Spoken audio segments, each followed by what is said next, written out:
Donc on est parti pour changer un peu du châssis et faire le moteur. Donc le moteur est déjà déposé comme je vous avais dit. Je voulais mieux vous montrer aussi pourquoi j'ai démonté l'allumage et pourquoi on est obligé de le démonter. Parce que pour enlever le support, enfin le moteur, il y a le gros axe là qui bute dans la platine. Donc du coup on est obligé d'enlever le stator pour enlever la platine ensuite. Donc comme je ne connais pas trop ces moteurs, je vais faire un timelapse et comme ça je vais pouvoir prendre des photos et faire ça sereinement sans avoir le poids de la caméra pour voilà. Comme ça je vais prendre des photos parce que je connais pas du tout ce type de moteur. C'est la première fois que j'en démonte un, donc ça doit pas être bien compliqué, hein. Mais voilà, pour être plus safe, comme j'ai pas envie de faire de bêtises, ça sera un long timelapse et moi je prendrai des photos quand j'en aurai besoin. Donc voilà, donc c'est parti.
Donc là j'ai désolidarisé la boîte côté transmission vraiment du carter moteur.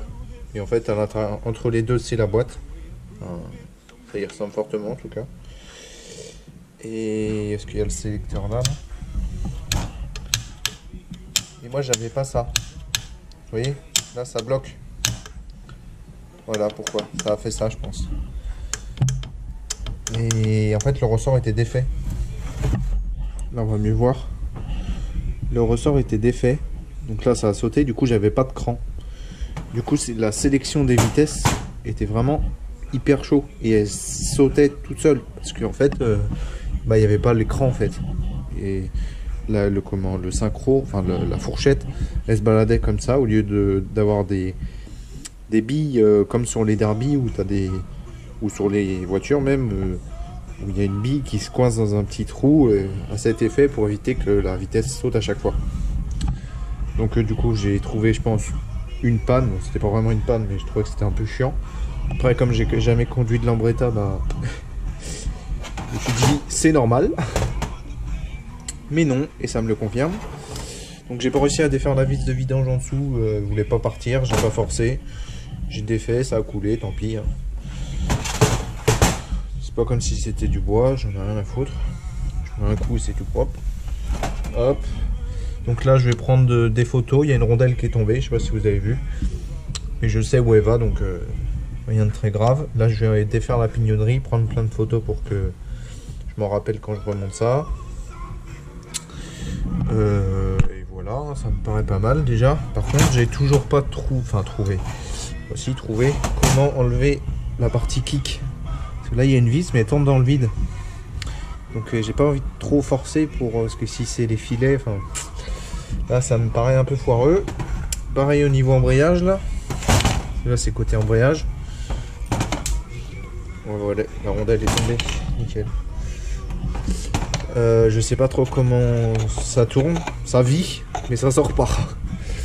Donc voilà, donc ça je vais mettre de côté pour le moment. La partie transmission, je vais rester côté moteur. Là on peut voir la transmission qui va à la roue, donc avec la fourchette au-dessus là. Donc lui il était pas très propre, on va pas se mentir, il était même dégueulasse.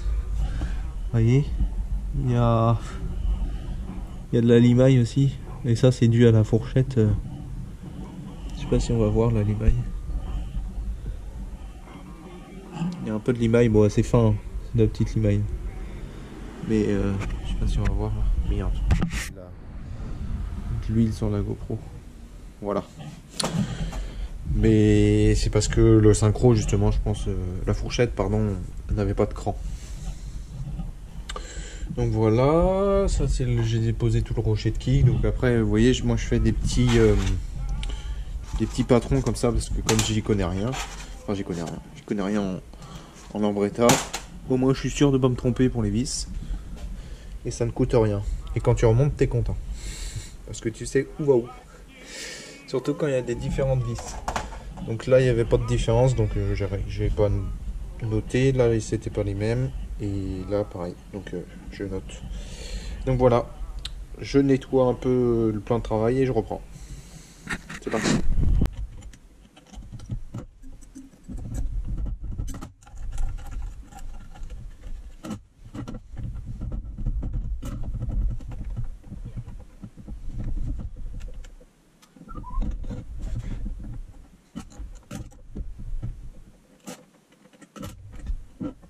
Ça aussi? Putain. Ça aussi, bro. Ah putain, c'est que ça. Fuck. Fuck là. Fuck là. Il est bon ça.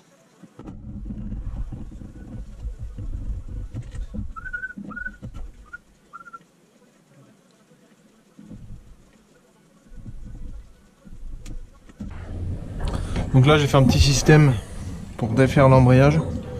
Histoire de pousser, de pouvoir enlever le clips là. Donc c'est une tôle plate percée avec 3 trous. Pas non plus l'outil du seigneur, mais c'est fonctionnel. J'ai déjà exercé une pression. Plus qu'à enlever le clips.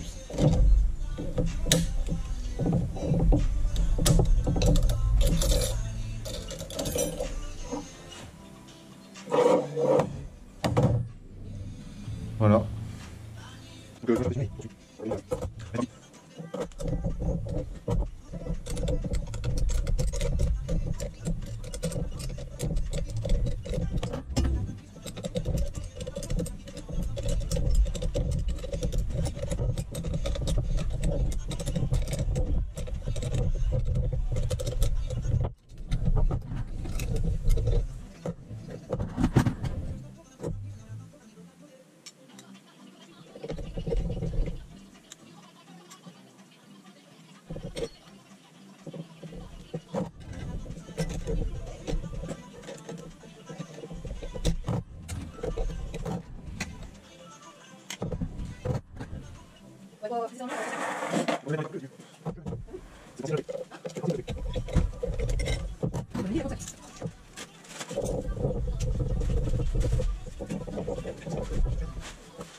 Là, c'est lui qui chante. Donc voilà, j'ai bien démonté tout le moteur là, tout est déposé. Donc je vais faire je vais en gros vous faire ce qu'il y a à changer quoi. Vous dire ce qu'il y a à changer. Juste je reviens sur ce que j'avais dit. Comme quoi on était obligé d'enlever l'allumage pour retirer le moteur, c'est pas vrai. En fait il y a ça qui s'enlève. Comme un collier de serrage. Mais j'avais pas vu parce que il y avait trop de merde. Et je ne savais pas donc j'ai pas cherché. Voilà. Donc du coup c'est bon à savoir parce que ça va m'éviter de remettre l'allumage au dernier moment. Je vais pouvoir tout mettre et pouiller ça une fois le moteur monté. C'est une bonne nouvelle. Donc j'ai pas tout filmé, j'ai pas filmé le pont arrière et j'ai filmé vraiment que le gros.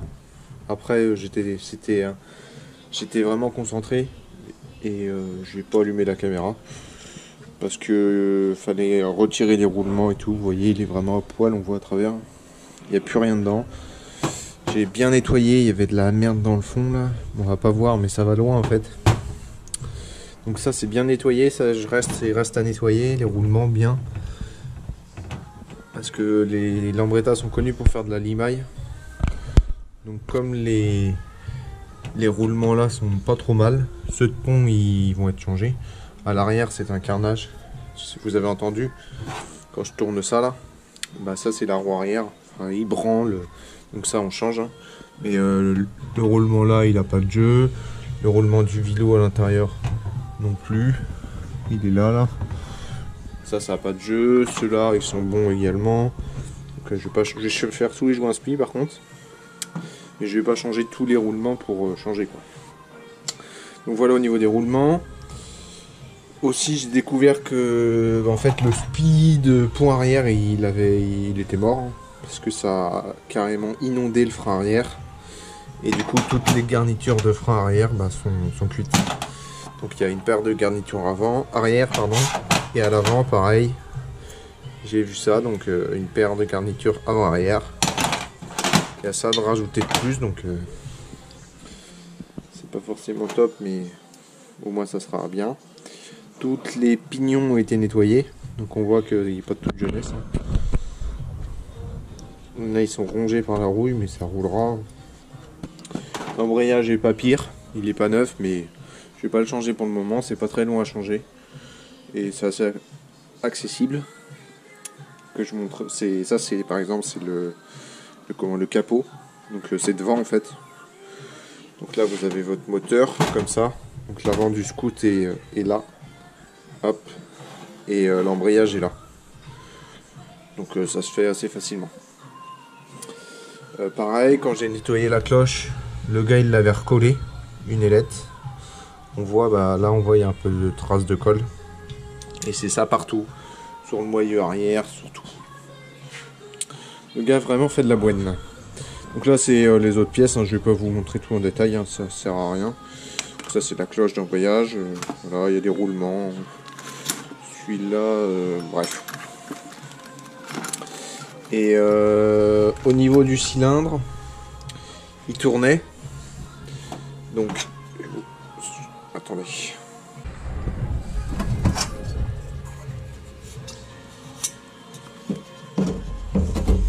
Au niveau du piston, bon, il est pas neuf, hein, mais il est pas très vieux, qui va être réutilisé. L'axe, il avait été meulé. L'axe de piston avait été meulé, donc je l'ai repassé autour. Je l'ai refait passer autour pour le mettre sur plan, quoi, pour que le circuit s'y porte bien. Donc je vais mettre 2 segments neufs. Et le cylindre, je vais le sabler extérieurement et le repeindre noir, peinture haute température. Malheureusement, le cylindre, il y a plein de petites ailettes cassées. Et bon, vu le prix d'un cylindre de Lambretta d'occasion ou refabriqué, je sais pas trop ce que c'est plus de 250 €, ça avoisine les 300 balles, donc ça va repartir. Juste je vous montre l'intérieur. Hop, attendez. Vous voyez, il est pas neuf. Hop, il y a même des traces de corrosion, et vu que c'est de la fonte, une fois tourné, après ça sera bon. Je sais pas si on voit bien. Là, voilà, là on voit. Ça retournera. Hein. J'ai demandé à un gars qui a refait un Lambretta.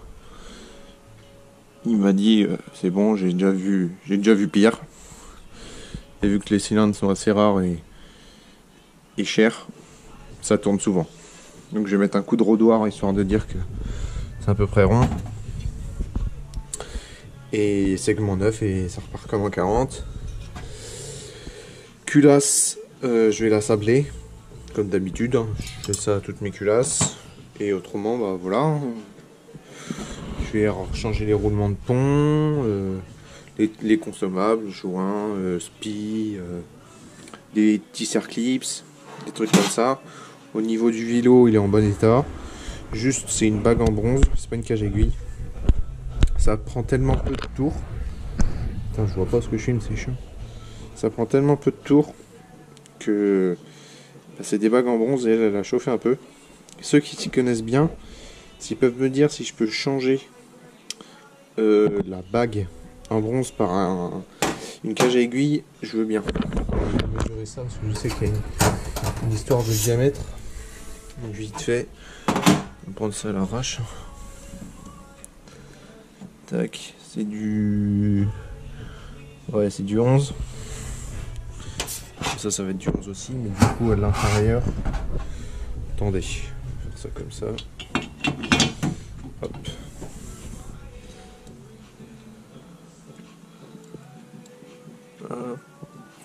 C'est dur de filmer et de mesurer en même temps.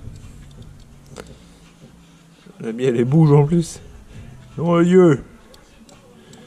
Voilà. Ouais, elle fait... Oula, j'ai dit de la merde, ça fait pas 11. Là ça fait 19.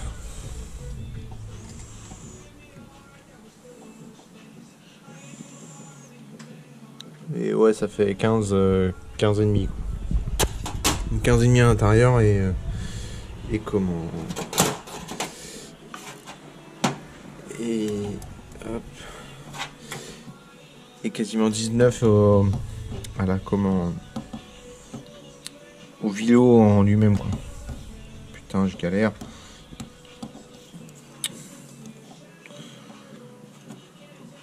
Ouais, c'est ça. Ouais, 15-16. Donc voilà. Donc à démonter, c'est pas forcément hyper dur.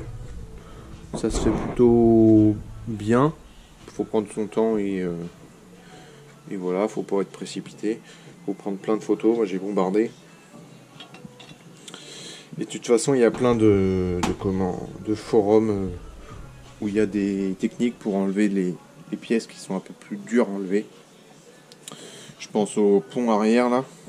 En fait, comme si c'était le tambour de frein. C'est un cône.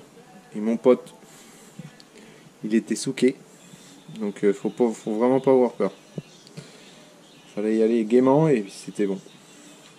Donc voilà. Donc je pense pas que je filmerai le remontage. Je ferai ça dans mon coin tranquillo. Je vous montrerai une fois qu'il soit fini, quand il sera fini, pardon. Voilà, j'ai rien trop d'autre à dire. Au niveau châssis, ça avance. Je suis en train de polir. Hein. Je vais pas vous montrer tout ce que je polis, mais j'en polis les pièces. Par exemple, un petit exemple. Bon, c'est pas fini, hein, je vous le dis. Le kick qui était tout rouillé. J'essaie de le faire venir le plus possible. Donc voilà, j'ai fait les moyeux avant. J'ai changé les roulements. J'avance. Et là j'ai acheté de la visserie parce que pour vous dater un peu quand on est, parce qu'avec la période là c'est un peu chiant, on est le 12 mai, donc la veille du 11, non le lendemain du 11 pardon. Donc j'ai pu aller acheter des trucs qui me manquaient, des vis, des conneries quoi, pour avancer. Donc là je vais pouvoir remettre le tablier avec de la visserie neuve. Et voilà. Bon allez, sur ce les gars, je vous laisse sur ces belles images de ces belles pièces démontées, en espérant que on ait les pièces le plus vite possible pour que ça remonte et que ça roule, hein, parce que j'ai quand même envie de rouler avec. Et voilà, allez, sur ce, ciao.